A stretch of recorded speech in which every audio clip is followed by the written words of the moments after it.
কিন্তু সত্যিকারে যারা বুদ্ধিসম্পন্ন মানুষ তারা সাম্প্রদায়িকতাকে আমল দেন না, তারা আমল দেন উন্নয়নকে, তারা আমল দেন দেশকে কিভাবে এগিয়ে নিয়ে যাওয়া যায়, তারা আমল দেন কিভাবে শান্তি শৃঙ্খলা থাকবে সেটার উপর আমল দেন।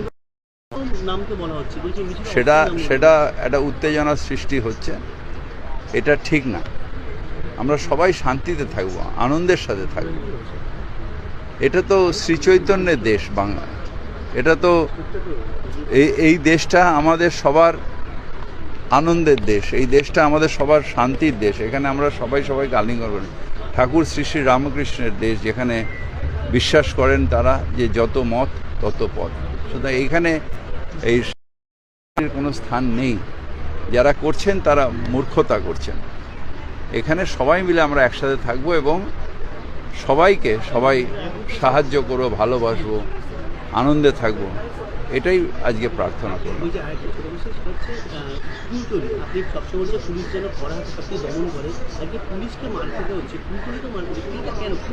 আরো স্ট্রংলি করতে হবে, কারণ যে ক্রিমিনাল শেষ কথা বলবে না, আইন শেষ কথা বলবে, এবং আইনের ধারক বারক যারা তাদের আরও স্ট্রিক্ট হতে হবে, আরও কঠোর হতে হবে। তার কারণ 2-4টে ক্রিমিনাল হয়তো লাফিয়ে টেম্পোরারি মনে করতে পারে, কিন্তু রাত্রি যখন তারা উঠে যাবে, হাজতে থাকবে, তখন তারা ঠান্ডা হয়ে যায়। এটা হচ্ছে দেখে এখন একটা নতুন ইস্যু ওরা তৈরি করছে এই সাম্প্রদায়িকতার এতে, কিন্তু এটাতে খুব বেশি লাভ হবে না। কারণ আমাদের যারা বাংলার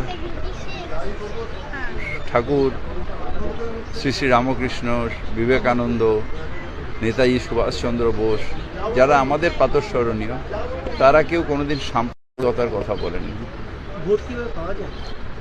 ভোট পাওয়া যায় না, বারবার বলেন, এটা ভোট এটা মূর্খতা হচ্ছে।